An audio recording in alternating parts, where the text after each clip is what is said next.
বিসমিল্লাহির রহমানির রহিম। আসসালামু আলাইকুম ভিউয়ার্স, লুপা রান্নাঘর ইউটিউব চ্যানেল থেকে আপনাদের স্বাগতম। যারা নতুন ভিউয়ার্স তারা আমার চ্যানেলটিকে সাবস্ক্রাইব করবেন, আর যারা সাবস্ক্রাইব করেছেন তাদেরকে অনেক অনেক ধন্যবাদ। আমার ভিডিওটা ভালো লাগলে লাইক করবেন, শেয়ার করবেন। তো বন্ধুরা, আমি আজকে মোরগ পোলাও রান্না করব, তাহলে চলুন রেসিপিটা দেখে নিই। আমি এখানে মোরগ মুরগির লেগ পিস নিয়ে নিয়েছি, এভাবে কেটে ধুয়ে পরিষ্কার করে পানি ঝরিয়ে। এখন আমি এখানে দিব স্বাদ মতো লবণ আর 2 টেবিল চামচ মিষ্টি দই। টক দইটা আমার কাছে নেই, এই কারণে আমি মিষ্টি দইটা দিলাম। আর দিয়ে দিব 1 টেবিল চামচ পরিমাণে লেবুর রস। দিয়ে এগুলো খুব ভালোভাবে মেখে রাখবো।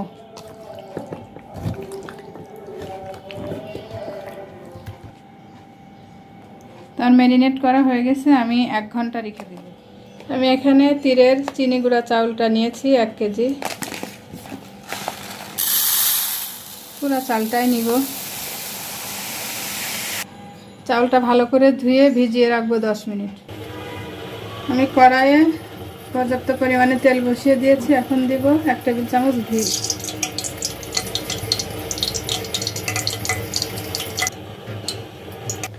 এখন দিয়ে দিব 2-3টা তেজপাতা, দারুচিনি, কয়েকটা গোলমরিচ।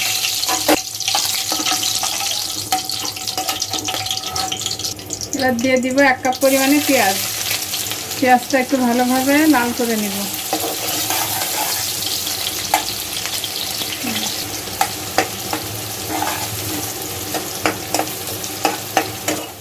পেঁয়াজটা ভাজা ভাজা হয়ে গেছে। এরপর যে আমি দিয়ে দিব কিছু মশলা। এর মধ্যে এলাচ, লবঙ্গ, জয়ফল, জয়ত্রী, শুকনো মরিচ, রসুন, আদা সবই আছে। সমস্ত মশলাটাই আমি একসঙ্গে বেটে নিয়েছি।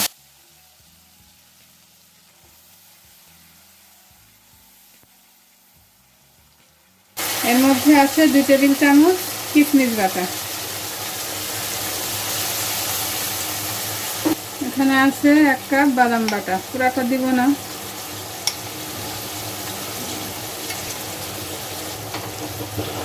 এখন একটু পানি দিয়ে মশলাটা খুব ভালোভাবে কষিয়ে নেব।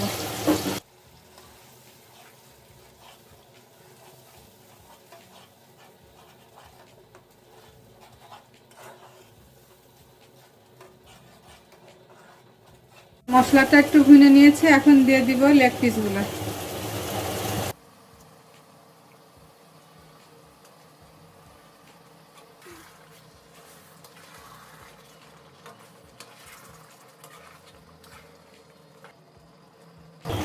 লেগ পিস মাখানোর সময় যেহেতু লবণ দেওয়া ছিল, এখন লবণটা একটু বুঝেই দিতে হবে, হালকা পরিমাণে দিব।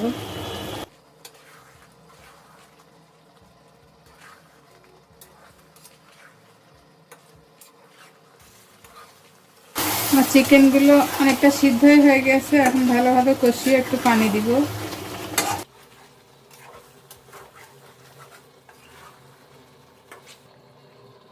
এখন একটু ঢাকা দিয়ে দেবো। চিকেনটা রান্না শেষ হয়ে গেছে, এ পর্যায়ে আমি দিয়ে দিব কিছু সিদ্ধ ডিম।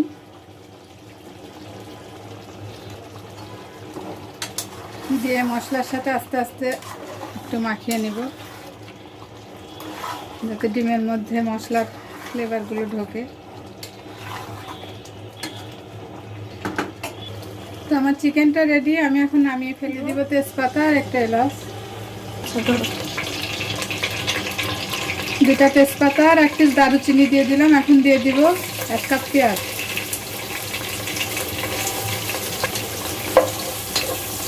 পেঁয়াজটা খুব একটা লাল করা লাগবে না, একটু ভেজে নিলেই হবে।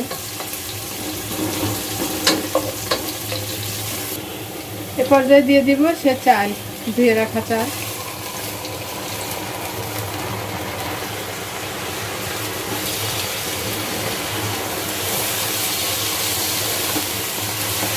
চালটা একটু ভালোভাবে ভেজে নিব, হালকা লাল হবে। যেহেতু শাহি শাহি ভাব হবে, এই জন্য একটু শাহি জিরা দিয়ে দিলাম শাহি পোলাওর মধ্যে।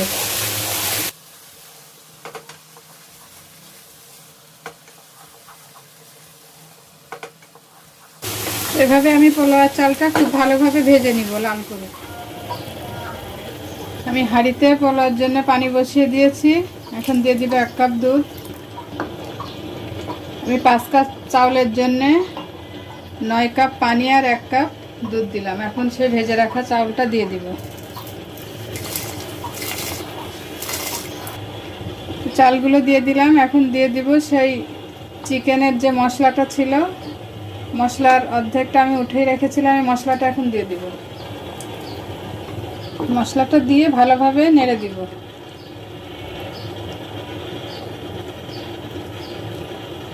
এখন দিয়ে দিব স্বাদের জন্য একটুখানি চিনি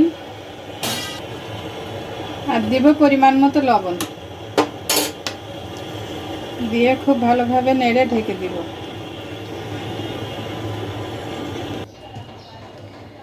তো আমার পোলাওটা 80% কুক হয়ে গেছে। আমি এখন অর্ধেকটা নামিয়ে নিব।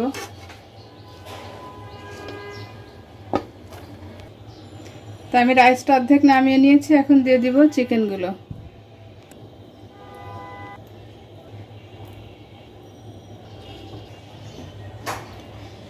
চারটে আলু বুখারা দিয়ে দিব। দিয়ে দিলাম 4টে আলু বুখারা। এখন দিয়ে দেব পেঁয়াজ বেরেস্তা। পেঁয়াজ বেরেস্তাটা আগে ভাজা ছিল। এ পর্যায়ে দিয়ে দিব বাকি ঝোলটুকু। এখন 2-1 ফোঁটা করে দিয়ে দিব কেওড়ার জল। উপরে রাইসটা দিয়ে দিব আর বাকি 2-1 ফোঁটা কেওড়ার জল উপর থেকে দিয়ে দিব। এখন ঢাকা দিয়ে রাখবো 20 মিনিট। এই ডিমগুলো কিন্তু ভাতের মধ্যে দেওয়া যাবে না, ডিমটা আলাদা করে রেখে দিতে হবে। প্লেটে সার্ভ করার সময় ডিম এক একজনের এক একটা দিয়ে দিই। বন্ধুরা, আমার মোরগ পোলাওটা রান্না শেষ। আমি এখন সার্ভ করব। তো বন্ধুরা, আমি মোরগ পোলাওটা সার্ভ করে দিয়েছি। দেখে নিশ্চয়ই বুঝতে পারছেন অনেক ঝরঝরে হয়েছে ভাতগুলো, অনেক সুন্দর হয়েছে, অনেক সেন্ট হয়েছে, যেগুলো আপনারা সেন্ট না আর কি নিতে পারছেন না। তো যাই হোক, এরকম মজার মজার রেসিপি পেতে আমার চ্যানেলটিকে সাবস্ক্রাইব করবেন, আমার পাশে থাকবেন। সবাই ভালো থাকবেন, আমার জন্য দোয়া করবেন। আল্লাহ হাফেজ।